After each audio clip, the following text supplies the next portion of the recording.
તાવ આવતો હતો, વાયમિંગ ખાતું હતું, પગમાં મને તૂટ બહુ થતી હતી, રાત નીંદર નહોતી આવતી.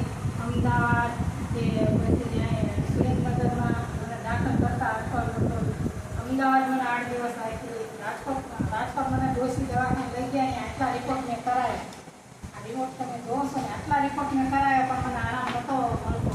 આ ન્યુટ્રી ચાર્જ અને આ ગામા લીધી એમાં મને 3 દિવસમાં આરામ આવી ગયો. અને એના કરતા કે અરવિંદભાઈ મકવાણા એમને મને આમાં જોઈન કરીશ અને મને એમાંથી આરામ આવી ગયો છે.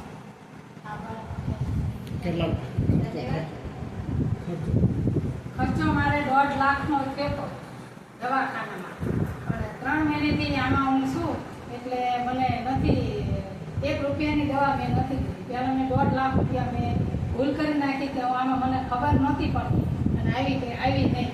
અને હવે મને અરવિંદભાઈ મકવાણાએ મને બધું આમાં સમજાવ્યું, મારા ઘરે આવ્યા અને મને બધું સમજાવ્યું અને મેં આ ચાલુ કર્યું. ત્યારથી મેં મારા છોકરાને પણ દવાખાનામાં નથી આવી. Thank you. આભાર.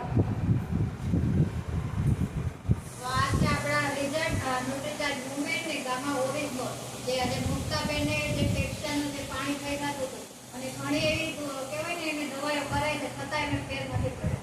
અને આજે આપણું ન્યુટ્રિશન જે છે 3 મહિનાની અંદર આ રિઝલ્ટ આવ્યું છે. ધન્યવાદ.